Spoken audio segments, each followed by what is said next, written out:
If you receive CPP or OAS, or plan to apply soon, there's breaking news you can't afford to ignore. As of this week, sweeping rule changes to both the Canada Pension Plan and Old Age Security have officially taken effect. These aren't minor adjustments.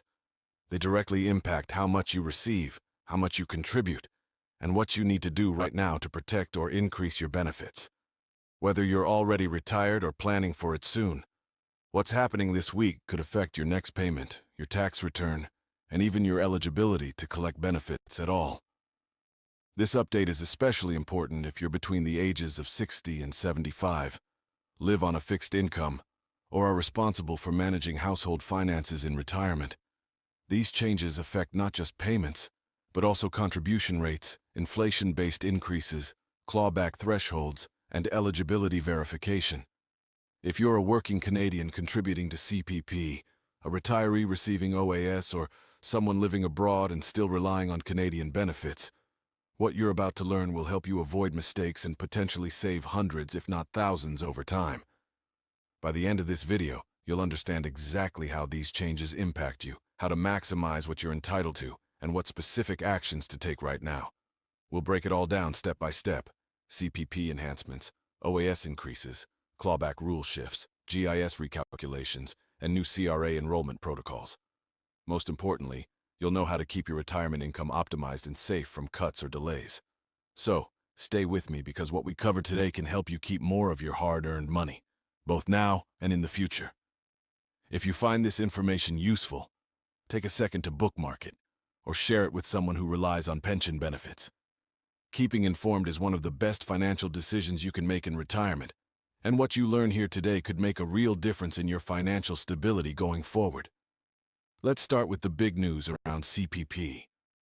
As of July 1st, 2025, the Canada Pension Plan has officially implemented a new set of contribution rules and earning thresholds. The maximum pensionable earnings have increased to $72,800, up from last year's limit of $68,500. That means Canadians earning more will now contribute more into the system. The goal is long-term pension strength, but in the short term it means slightly smaller take-home pay, especially for middle and upper-income earners. But here's what's new. There's now a second tier of contributions, known as CPP2. This additional contribution applies to income earned between the old ceiling of $68,500 and the new maximum of $72,800. If you're in that range, you'll pay an extra 4% on those earnings. For example, someone making $71,000 this year will contribute an additional $100 under CPP2, and their employer will match it. Self-employed individuals will need to pay both shares, so double that amount. While it may seem small now, these extra contributions are being used to boost your future pension payouts under the enhanced CPP formula. Meanwhile, OAS has also seen changes this week. Due to persistent inflation, a 2.2% increase has been added to OAS payments for the July-September quarter. That means seniors aged 65 to 74 will now receive approximately $713.50 monthly, and seniors aged 75 and older, who already benefit from the permanent 10% increase introduced in 2022, will now receive around $814.30 per month. This adjustment is automatically applied based on your age and income, and while the bump might seem modest, it translates into $200 to $250 more per year, enough to help with rising grocery or utility costs. Additionally, the OAS clawback threshold has been increased to $91,920 for the 2025 tax year. This means if your net income exceeds that amount, your OAS benefits will begin to be reduced. The clawback is gradual, but if your income exceeds approximately $148,000, you may lose your entire OAS benefit for the year. This change reflects inflation adjustments and is designed to keep higher-income seniors from receiving OAS. But it makes tax planning even more critical. Strategies like pension income splitting or deferring OAS to age 70 are now more important than ever for middle-income retirees trying to avoid losing out. And that brings us to the CRA and how it's changing the way Canadians apply for OAS and GIS. Beginning this week, The CRA is expanding automatic enrollment for eligible seniors turning 65. If you've filed your taxes and meet the eligibility rules, you may be auto-enrolled without having to apply. However, this is not guaranteed for everyone. If you're turning 65 this year, log into your My Service Canada account to check if you've been enrolled. If not, you must apply manually or risk delays in getting your payments. Speaking of delays, Service Canada has confirmed that application backlogs have finally been addressed.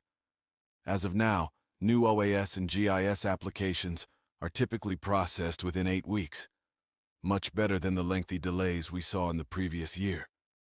If you've recently applied or submitted a request for backdated payments, you can expect faster response times starting this month. If you're a Canadian living abroad, there are changes you should be aware of.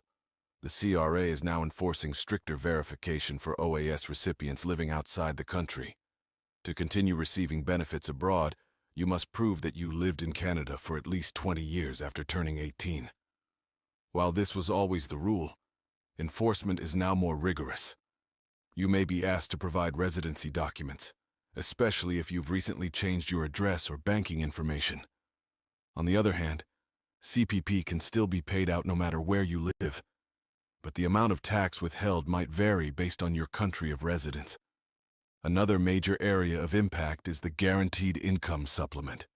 GIS amounts are recalculated each July using income from the previous tax year. If your 2024 income was lower, for instance, if you stopped working or withdrew less from RRSPs, your GIS could increase for the 2025-2026 cycle. The CRA uses line 23600 from your tax return to calculate this.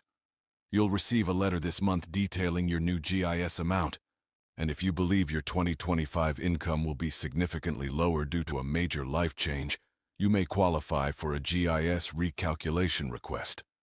These are often approved for situations like job loss, death of a spouse, or retirement. Let's clear up a few common questions. Some people are wondering whether the increased CPP contributions are worth it. The answer is yes. CPP is designed to replace a portion of your pre-retirement income, and these enhancements are meant to make that portion larger. Contributions are tax-deductible, reducing your taxable income today. So although you pay more now, you're also setting yourself up for more secure benefits later. Another question: should you defer CPP or OAS past age 65? The decision depends on your health, financial needs, and life expectancy. Deferring CPP increases your monthly benefit by about 8.4% for each year you wait up to age 70. OAS increases about 7.2% annually when deferred. If you don't need the income immediately and expect to live into your 80s or beyond, deferral can result in significantly higher lifetime payouts. But if rising costs are making life harder today, taking the money earlier may be the smarter option. So what can we expect going forward? CPP rates are reviewed annually and could be adjusted again in January 2026 depending on economic trends. OAS, on the other hand, is adjusted quarterly based on the Consumer Price Index. If inflation remains elevated, another bump could arrive in October 2025. Monitoring these changes is essential for effective retirement planning, especially if your income hovers near benefit thresholds or tax brackets. Before we finish, let's go over a quick checklist. Check your July pension deposits to verify that the new amounts match your expectations. Log into My Service Canada to confirm your OAS, CPP, and GIS status. If you're approaching age 65, check your auto-enrollment or submit your application manually.